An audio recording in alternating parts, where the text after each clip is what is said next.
Yes, మీరు mediate చేయొచ్చు కదా, మీకు పరిచయాలు అటు ఉన్నాయి ఇటు ఉన్నాయి కాబట్టి మీలాంటి వాళ్ళు మీడియేట్ చేస్తే ప్రజలకు ఉపయోగపడే అవకాశం ఉంటుంది కదా. మేము చేయొచ్చు కానీ ఉమ్, వాళ్ళు ఏది సూర్యుడు చంద్రుడు ఓకే, రాత్రి భూమి ఆకాశం లాగా అయిపోయిందా? రాత్రి ఉదయం అయినట్టు అయిపోయింది, ఉమ్, గ్యాప్ అయిపోయింది, ఓకే, గోస్ ఉంటాయి. ఉమ్, ఏ పరిస్థితిలో ఉమ్, నేను అనుకుంటున్న దేవ్జీ కొంతమంది ప్రచారం ఉంది, ఉమ్, ఈమె జైన్ కాంగ్రెస్, ఓకే, నో, ఉమ్, అతను బీజేపీ అని, ఓకే, బట్ వాళ్ళు ఇద్దరు ప్రస్తుతం ఏదైతుందో ఉమ్.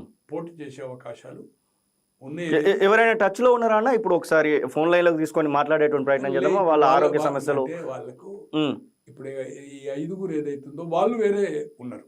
ఓకే, ఎవరు ఆశన్న కానీ తర్వాత ఉమ్, మల్లోజుల కానీ. ఉమ్, దీంట్లో చొక్కారావు గారు, రాజిరెడ్డి, తర్వాత దేవ్జీ, ఇంకా 5 మెంబర్స్ వీళ్ళు ఉన్నారు. అవును, ఉమ్, వీళ్ళు తెలంగాణ ఇంటర్వ్యూస్ మీకు ఇస్తున్నారు, మీకు తెలుసు.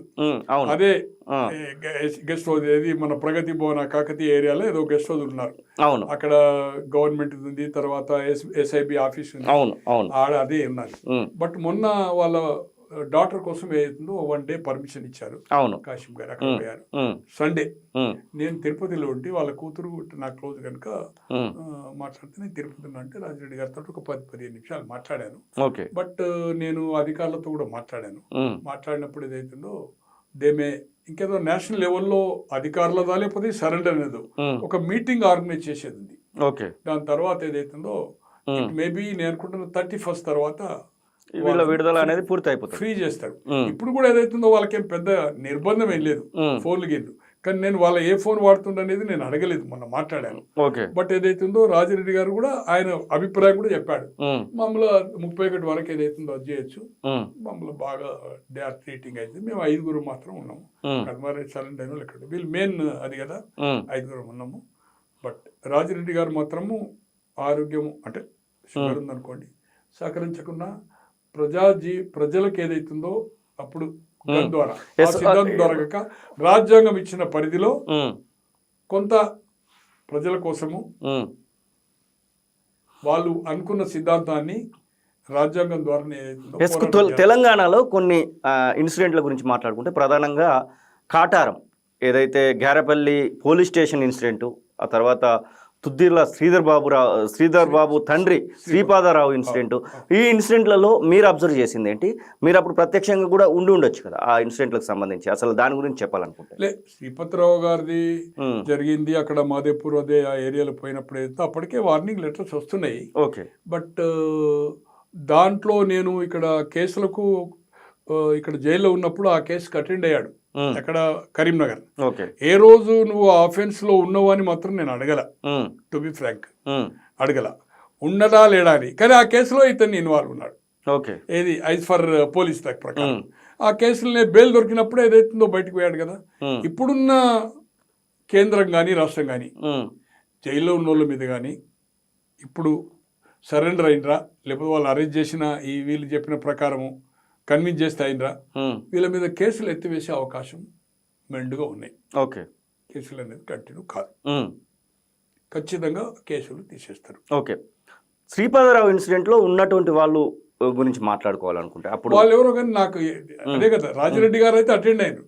ఎవరెవరిని పెట్టిండ్రు ఏం సంగతి అనేది తెలియదు. వాళ్ళు ఎవరు దొరకనట్టుంది, ఎవరు ఒకళ్ళ ఇన్ఫార్మర్స్ పెట్టిండేమో కానీ ఆ కేసు ఇది. దాని తర్వాత బెయిల్ వచ్చి వెళ్ళిపోయింది కదా 2009లో.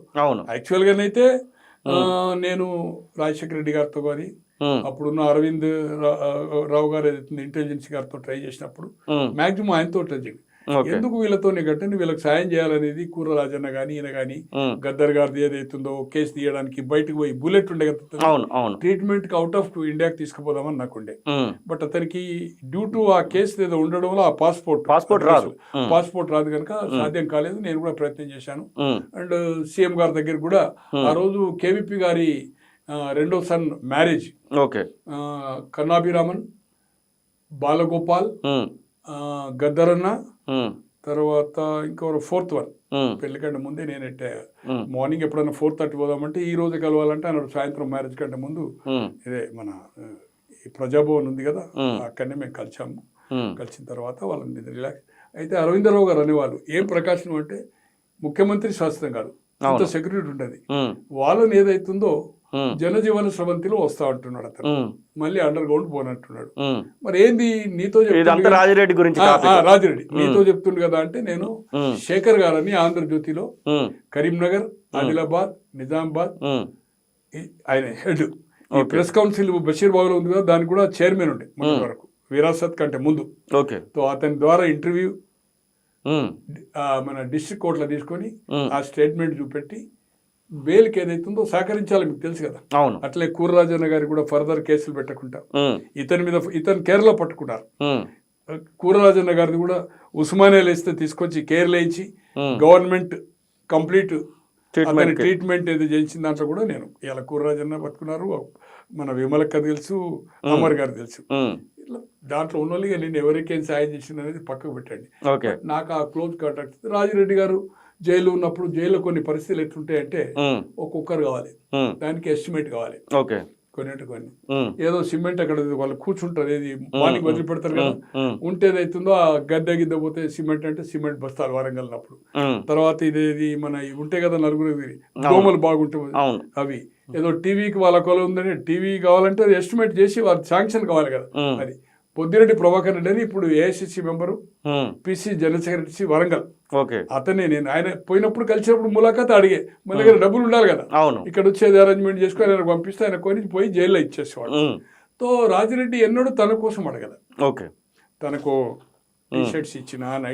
మీరు మావోయిస్టులతో ఇంత సఖ్యతగా ఉన్నప్పుడు మీ పైన కూడా సెంట్రల్ ఇంటెలిజెన్స్ ఖచ్చితంగా పనిచేస్తుంది. ఎప్పుడు మిమ్మల్ని కట్టడి చేసేటువంటి ప్రయత్నము, లేదంటే ఇప్పుడు కొంతమందిని జైళ్లలో కూడా పెడుతున్నటువంటి సందర్భం చూస్తాం. ముఖ్యంగా ప్రొఫెసర్ సాయిబాబా, వరవర్రావు ఇలాంటి వాళ్ళు అజ్ఞాతంలోకి పోలేదు, కానీ వాళ్ళకి సింపథైజర్స్ అని చెప్పేసి వాళ్ళు ఎప్పుడన్నా పట్టుకున్నప్పుడు వాళ్ళను పోలీసు ఎదుట అది వీరసం అని ఏదేదో ఉంటాయి కదా సంథింగ్.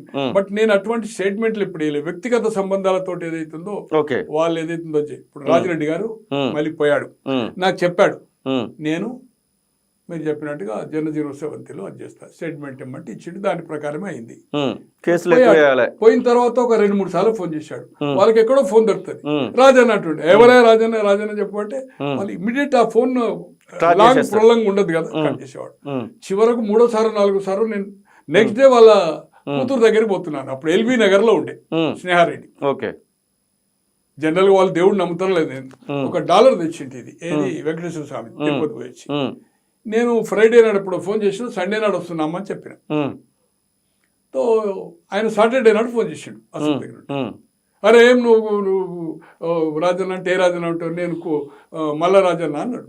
నాకు అరే చెప్పండి అన్నే చెప్పండి అంటే, నేను నీకు చెప్పాను అండర్ గ్రౌండ్ పోడని, పోయాను, అది ఇన్ఫార్మ్ చేయడానికే నీకు 2-3 సార్లు ఫోన్ చేసిన, బట్ నువ్వు గదరాయించి పెడుతున్నావు, ఏ రాజన్న అంటుంటే పెట్టేసిన, మాకు ప్రాబ్లం ఉంటుంది, నాకు ఏదైతుంది రేపు నీ డాక్టర్ దగ్గరికి పోతున్నాను, ఇట్లా నా బిడ్డ ఎందుకు తీసుకుంటే తీసుకోదు, నీ బిడ్డ తీసుకోకపోతే నీ బిడ్డ మన్మరాలు, నా మన్మరాలకి ఇస్తా అని చెప్పిన. అప్పుడు ఆమె ఇప్పుడే 16-17 ఆమె ఇంటర్మీడియట్ సెకండ్ ఇయర్కి వచ్చింది. కొడుకు వచ్చి చిన్నోడు, బిడ్డ ఇంటెలిజెంట్, ఒక కొడుకు ఒక బిడ్డ ఆయన మన్మరాలు. సో ఇచ్చి వచ్చాను, ఇట్లా మీ నాన్న ఫోన్ చేసి. మీరు ఎప్పుడైనా ఏ రోజు కూడా అతని కూతురు ఇబ్బందిలో ఉన్నా కూడా అతని కోసం ఏ ఒక్క రోజు చిన్న సాయం అడగలే. ఒక అతనికి వాళ్ళ సిస్టర్కి ఏదో పెళ్ళి అంటే కూడా సాయం చేయమన్నాడు, ఎవరికో ఏదైనా దెమ్మంటే కానీ. తనకిచ్చినే శ్రీరాములు శ్రీనివాస్కు టీ షర్ట్స్ కానీ అవి కానీ ఇచ్చేవాడు, కానీ తనకిచ్చిన స్నాక్స్ అన్ని పంచేవాడు. తను ఏముంచుకుంటాడు. బట్ రాజిరెడ్డి తన సొంతం కోసం కానీ తన కుటుంబ సభ్యుల కోసం ఎప్పుడు హెల్ప్ అడగలి. వేరే వాళ్ళకు చేయమన్నాడు, ఏమైనా ఇబ్బందులు ఉంటే ఇంకెవరు జైలు ఆయన దగ్గరికి వచ్చాడు. నేను పోయినప్పుడు వీళ్ళందరూ జమ అయ్యేవాళ్ళు, ఒక 15-20 మంది ములాఖత్ వరకు కింద కూర్చుని పెట్టేవాళ్ళు. ఈ సబ్ జైలర్స్ అంతా ఇక్కడ ఉండేవాళ్ళు, సూపరింటెండెంట్ మీద ఉండే ఒక ఫస్ట్ టైమే. తర్వాత ఎప్పుడు పోయినా మొత్తం ఒక ములాఖాత్ అంటే వీళ్ళంతా గణేష్, శ్రీరాములు శ్రీనివాసు, అమరు, రాజిరెడ్డి, తుషార్ భట్టాచార్య వీళ్ళందరూ కలిసేవాళ్ళు. వాళ్ళ ప్రాబ్లమ్స్ అదో ఇదో సంథింగ్. అసలైన తొలి వెలుగు. ఫాలో వాట్సాప్ @తొలి వెలుగు official.